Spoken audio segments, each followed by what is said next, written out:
Salve amigo do Autovídeos, hora de um plantão rápido sobre o novo motor da Fiat Toro.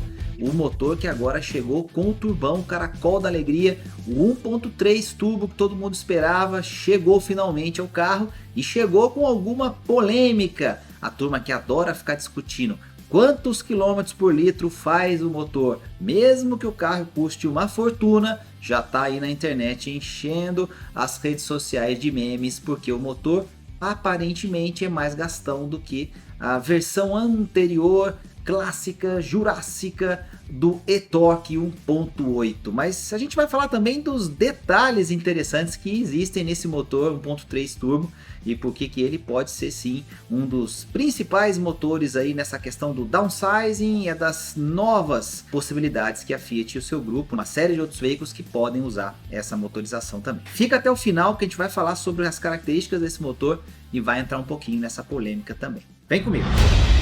Primeira coisa importante é a gente ressaltar que já era hora de a gente ter realmente um motor com um pouco mais de potência e torque. A gente está falando agora de 1.3 turbo, que gera até 185 cavalos e chega a 27,5 kgfm de torque, num veículo que é um veículo relativamente pesado, acima dos 1.500 kg, e que tem aí características de utilitário, então vai transportar ainda alguma coisa na caçamba, agora aí próximo dos 750 kg de capacidade de carga na Fiat Toro. Então o motor com 185 cavalos ele é muito bem-vindo, sendo flex, gasolina e álcool, e claro, depois você ainda continua tendo a opção diesel, que vai ser mais cara. E essa nova versão ela aposenta aí algumas versões anteriores que usavam o famoso motor e-torque 1.8, que gerava aí quase 140 cavalos e que era bastante conhecido por ser um motor pouco beberrão. Muita gente falava do seu consumo como uma característica que não era tão legal, mas que quando a gente começa a olhar no papel e compara com outros veículos, a gente vê que também tem um pouco de injustiça nesse rótulo. Mas a substituição ela é bem-vinda, principalmente porque o novo motor traz mais eficiência energética, o motor ele é menor, então ele tende no dia a dia a ser um motor mais interessante para se guiar, principalmente porque você pode dosar momentos em que você quer mais economia de combustível, andando com o pezinho mais relado, afinal de contas o motor tem mais flexibilidade por conta do turbo, e também quando você precisar literalmente de mais força para você puxar realmente ou levar aquilo que você quer na caçamba da sua Fiat Toro, por exemplo. Então é um motor que traz essa flexibilidade agora na gasolina e no etanol, algo que a gente já via na versão diesel, mas que agora existe também nas versões a gasolina e álcool, ou seja, com motorização flex. Para você ter uma ideia da diferença de desempenho, para aquelas pessoas que também gostam do famoso 0 a 100, dá uma olhadinha na tela como é que isso mudou bastante de uma motorização para outra. O 0 a 100 no motor 1.8 e-torque de 139 cavalos, ele acontecia em 14,4 segundos para 0 a 100 com gasolina e 12,9 segundos para o 0 a 100 com álcool. Com a nova motorização 1.3 turbo, esse 0 a 100 caiu para 10,7 segundos na gasolina e 10,6 segundos com álcool, praticamente o mesmo tempo, agora já na casa dos 10 segundos. Então melhorou aí pelo menos 2 segundos se a gente considerar o álcool e 4 segundos praticamente se a gente considerar a gasolina. E a velocidade máxima subiu quase 30 km por hora, agora de 200 km por hora com gasolina e 202 km por hora com o álcool. Então mudanças bem significativas, bem interessantes com a nova motorização. Vamos falar um pouquinho dos detalhes do motor, mas vamos lembrar também que a Fiat foi uma das precursoras no uso de turbo compressor no Brasil. Quem não se lembra dos anos 90, Uno Turbo, Tempra Stile, Tempra Turbo, Maré Turbo, Punto T-Jet, Bravo T-Jet. Então tem vários modelos interessantes, a Fiat já usando turbo compressor há muito tempo no Brasil. Demorou um pouco mais com a motorização flex do que outras marcas, mas trouxe um motor bem interessante e que, segundo a própria fabricante, consumiu aí 500 milhões de reais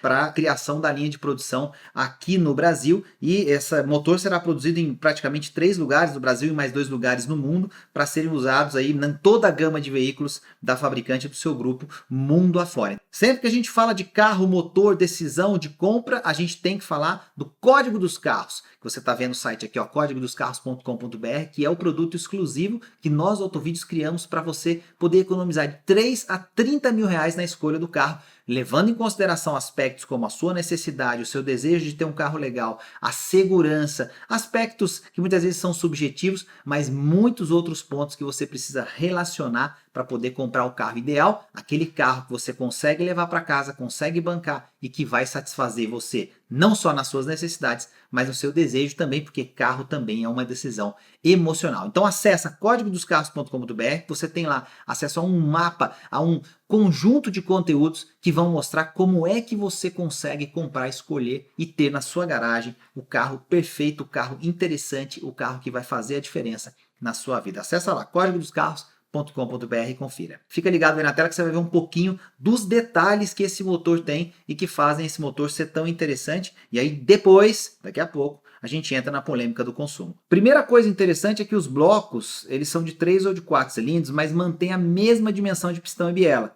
Então dá para compartilhar componente entre motores com cilindradas com tamanhos diferentes. Isso é interessante porque você diminui custo na hora de produzir as peças e esse compartilhamento faz com que a operação seja mais rentável. Tem outra coisa legal que ele tem controle flexível da duração e da elevação das válvulas de admissão e também um controle de carga do motor que não gera perda de bombeamento, o que é muito interessante porque reduz o consumo de combustível em baixa e média rotação. Isso faz com que ele tenha uma eficiência energética um pouco melhor quando comparado, por exemplo, com um motor aspirado. Outra coisa interessante é que o coletor de escapamento está integrado ao cabeçote.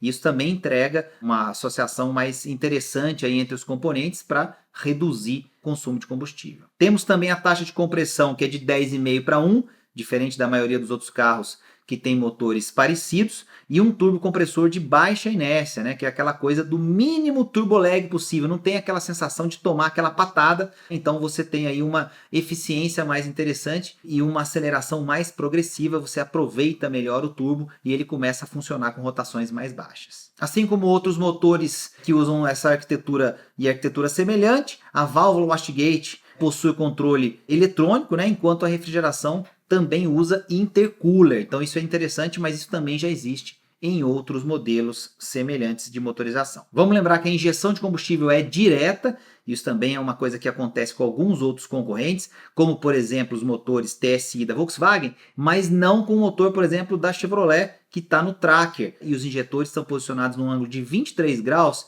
que segundo a Fiat vai proporcionar uma queima mais homogênea e uniforme. Ainda tem nesse motor corrente de acionamento silenciosa, que segundo a Fiat dispensa manutenção, termostato eletrônico, sensor de etanol posicionado na linha de alimentação, lá perto da bomba de combustível. Isso é interessante e muda o carro em relação a outros países onde ele vai ser vendido. É uma das principais diferenças quando acontece a montagem do motor e o projeto aqui no Brasil.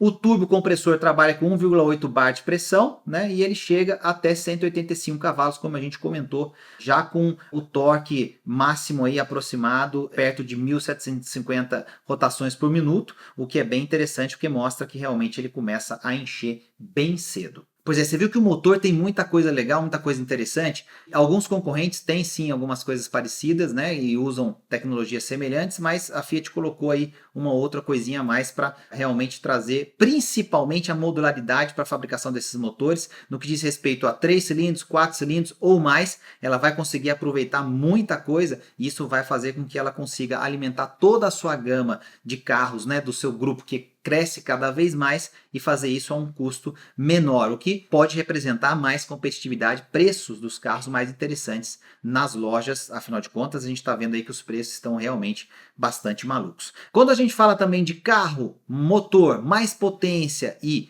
claro, trocar o carro, passar para um modelo mais novo, também vem a história do seguro à cabeça. E você tem que tomar essa decisão com inteligência e ter o melhor seguro, mais barato, mais interessante e aquele que te atende de verdade. Então tá aqui na tela exponencialseguros.com.br, nossos parceiros que vão te atender de forma interessante, inteligente e que vão oferecer para você o melhor seguro, o seguro mais interessante para o seu bolso. Acesse agora exponencialseguros.com.br, entre em contato e aí sim você vai fazer o melhor negócio também para o seu seguro. Agora a gente vai falar um pouquinho da polêmica do consumo. Tem muita gente pegando os dados oficiais da Fiat por aí falando, mas peraí, você fez um motor cheio de coisa, com um monte de tecnologias novas e coisas interessantes, que é para ser um dos motores mais tecnológicos e inovadores desse momento de downsizing aí, de trazer o turbo para os motores flex, mas na hora do consumo oficial, o motor está bebendo mais do que o 1.8 e-torque que tinha antes. Isso aí procede? Como é que é essa história? Vamos dar uma olhadinha nos números de consumo e a gente já vai discutir isso um pouquinho melhor. Ó, a Toro Endurance, né, que usa o motor turbo, consegue média de 9,7 km por litro no ciclo urbano e 10,7 km por litro no rodoviário com gasolina. Com álcool, as médias caem para 6,6 km por litro na cidade e 7,9 km por litro no rodoviário. Quando a gente vai falar, por exemplo, do motor e-torque na versão anterior, que seria, por exemplo, uma versão Endurance da Toro, a gente está falando do motor 1.8 fazendo em ciclo urbano, ou seja, na cidade, com gasolina, 9,5 km por litro e na estrada 11,3 km por litro. Então, na cidade, você vê que o turbo ele vai a 9,7, um pouquinho melhor, mas na estrada o turbo cai para 10,7 e o rodoviário no 1.8 antigo sobe a 11,3. Uma diferença pequena, mas uma diferença que existe. No álcool, o e-torque 1.8, o motor antigo, fazia 6,7 km por litro na cidade e 8,1 km por litro na estrada. As duas medições são melhores, né, do que no motor turbo, 6,6 para 6,7, muito pouquinho, 7,9 na estrada no motor turbo no álcool, para 8,1, também bem pouquinho na prática aí dos números, que são números oficiais divulgados pela própria Fiat. Na prática, o que tudo isso quer dizer em relação aos números de consumo?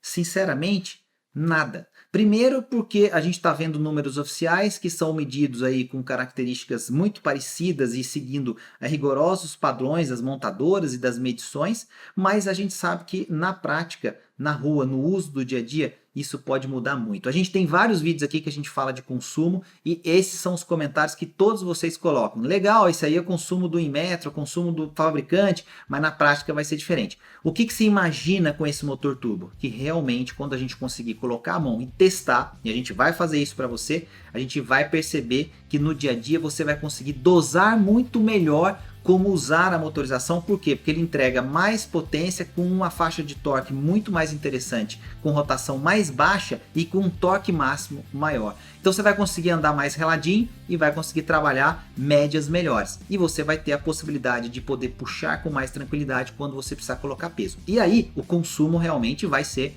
muito alto, muito elevado, mas aí você tem força, você tem disposição para carregar aquilo que você quer. Então toda essa polêmica de consumo, na boa, é só para a gente poder gerar confusão mesmo, discussão, porque o motor é muito bem-vindo, o motor tem muita tecnologia e o motor agora realmente entrega mais força, mais potência num carro que merecia isso faz muito tempo. Diz aí, você concorda comigo? Tem alguma observação para fazer sobre esse motor, sobre essas novas versões que vão usar esse motor Flex Turbo 1.3 de até 185 cavalos? Diz aqui no espaço de comentários. E claro, espalhe esse vídeo, chama a galera para assistir, faça sua inscrição também, esteja sempre com a gente para receber o melhor conteúdo automotivo da internet brasileira. Até a próxima, valeu, tchau, tchau!